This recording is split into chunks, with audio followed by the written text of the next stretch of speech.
Trading को एक अलग लेवल पर ले जाएगा। क्योंकि आप सभी को पता है कंसिस्टेंसी कितना इंपॉर्टेंट रोल रखती है ट्रेडिंग के अंदर, और इस कंसिस्टेंसी को किस तरीके से अचीवेबल बनाया जा सकता है वो आज मैं यहाँ पर आपको बताने वाला हूँ।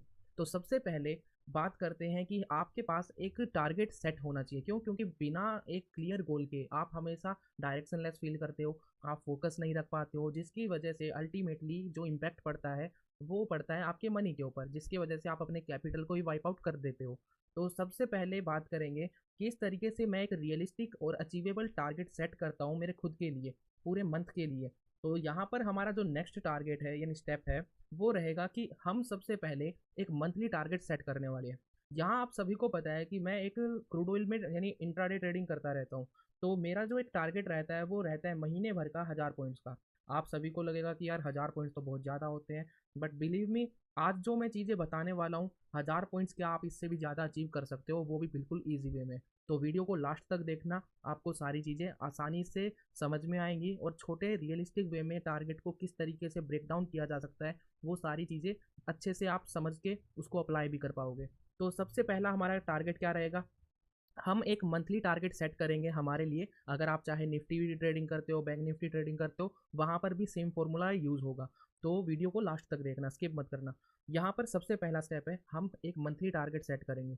क्यों? क्योंकि हमें एक फोकस रखने में हेल्प करता है, हमारा ये जो टारगेट रहेगा हमें फोकस रखने में हेल्प करता है कि हाँ, मुझे सिर्फ 1000 पॉइंट के ऊपर फोकस रखना है। अब हमने सेट कर लिया कि भाई महीने भर में 1000 पॉइंट मुझे कैप्चर करने हैं। उसके बाद क्या होगा, नेक्स्ट स्टेप क्या होगा, आप सभी को पता है एक महीने में 4 हफ्ते होते हैं।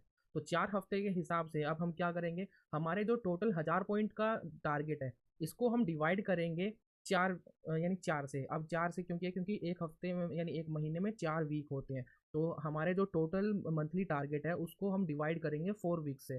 तो जिसके बाद पर वीक का जो हमारा रिजल्ट निकल के आता है वो निकल के आता है 250 पॉइंट्स पर वीक। यानी पहले आपको पूरे महीने में 1000 पॉइंट कमाने थे, लेकिन अब आपके पास एक और छोटा टारगेट सेट हो चुका है जो होगा पर वीक 250 पॉइंट का। अब 250 पॉइंट आपको अचीवेबल लग रहे हैं, इतना मुझे समझ में यानी इतना मुझे पता है कहाँ 1000 पॉइंट थे, कहाँ पर 250 पॉइंट है। अब आपको भी धीरे धीरे अचीवेबल लगना चालू हो गया है।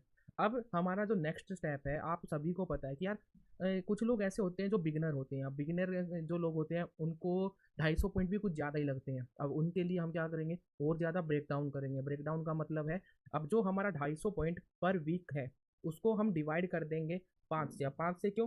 क्योंकि एक वीक में 5 दिन ट्रेडिंग होती है।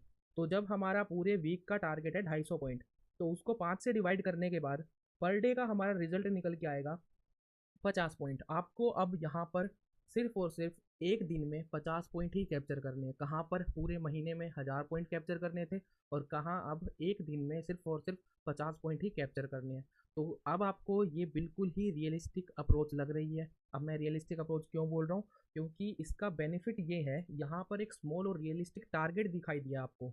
अब 50 पॉइंट तो इतना यानी एक ऐसा टारगेट है जिसको आप एक ट्रेड में ही अचीव कर सकते हो आसानी से।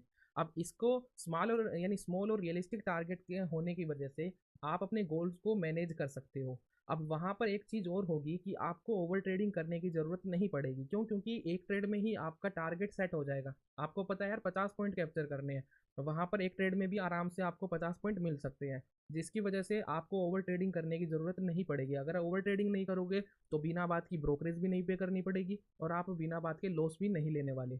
तो इस सब यानी इन सब चीज़ों से आप यानी बेनिफिट क्या होने वाला है, बेनिफिट ये है कि अब आपको ये पता है कि हर दिन मुझे जाके ट्रेडिंग में सिर्फ और सिर्फ 50 पॉइंट कैप्चर करने हैं। आप यानी पूरे फोकस्ड हो, आपके पास एक डायरेक्शन है, आप उस यानी टारगेट को अचीव करने के लिए प्लान के साथ यानी ट्रेड कर रहे हो। अब इससे क्या होगा, आपके ट्रेडिंग स्टाइल में ऐड होगी कंसिस्टेंसी।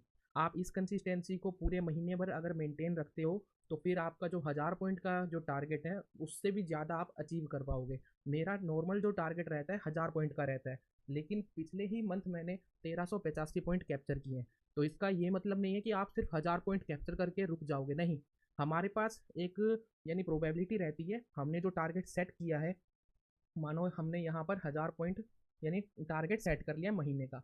अगर हम उससे ज़्यादा अचीव करना चाहते हैं, तो अगर यानी 1000 पॉइंट कैप्चर हो चुके हैं, तो हम क्या करेंगे, हम कम रिस्क के साथ ट्रेड करना चालू कर देंगे। क्योंकि वहाँ पर फिर ज़्यादा थोड़े थोड़े छोटे छोटे और छोटे टारगेट अचीव करेंगे, तो धीरे धीरे हमारा जो ओवरऑल पूरा कोटा है 1000 पॉइंट का वो धीरे धीरे ग्रो करता रहेगा। इसी तरीके से मैं प्लान करता हूँ। तो अब सबसे यानी इंपॉर्टेंट चीज़, मैं स्टॉप लॉस कितने पॉइंट का रखता हूँ। मेरा स्टॉप लॉस रहता है 30 पॉइंट्स का।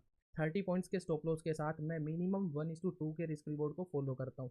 अभी आपको पता है कि एक दिन में हमें कितना पॉइंट चाहिए, हमने यहाँ कितना डिसाइड किया, 50 पॉइंट, हर दिन 50 पॉइंट। लेकिन अगर आप एक ट्रेड के अंदर 30 पॉइंट का स्टॉप लॉस रख रहे हो तो आपको कम से कम वहाँ पर 1:2 का रिस्क रिवॉर्ड अचीव करना पड़ेगा।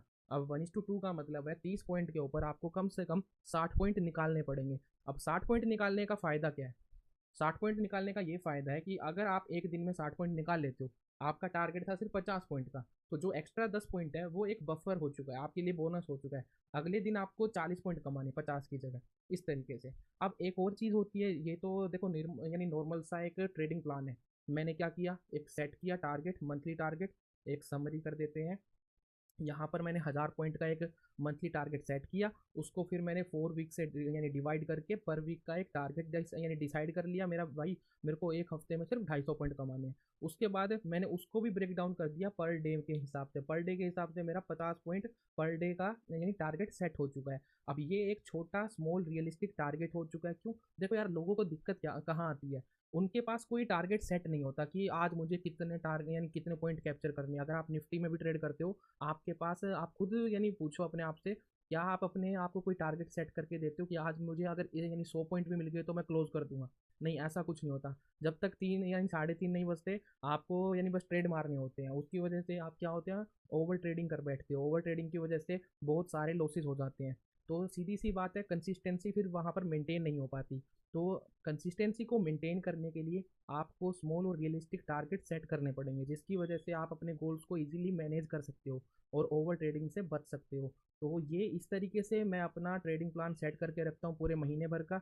अब अगर एक और इसके एडवांस वर्जन चाहिए तो इस वीडियो पर अगर आप 25 लाइक भी कर दोगे तो मैं इसका एडवांस जो एक नेक्स्ट स्टेप होता है, इसके आगे मैं क्या प्रोबेबिलिटी को किस तरीके से यूज़ करता हूँ, वो सारी चीज़ें मैं वहाँ पर बताऊँगा। तो इस वीडियो पर 25 लाइक का मैंने टारगेट सेट किया है। अगर वो आ गया तो मैं समझ जाऊँगा कि आप नेक्स्ट पार्ट चाहते हो। वीडियो अगर आपको अच्छी लगी तो प्लीज़ लाइक कमेंट शेयर कर देना और चैनल को सब्सक्राइब कर देना। मिलते हैं कल की वीडियो में, तब तक के लिए जय श्री राम, जय शिव शंभू।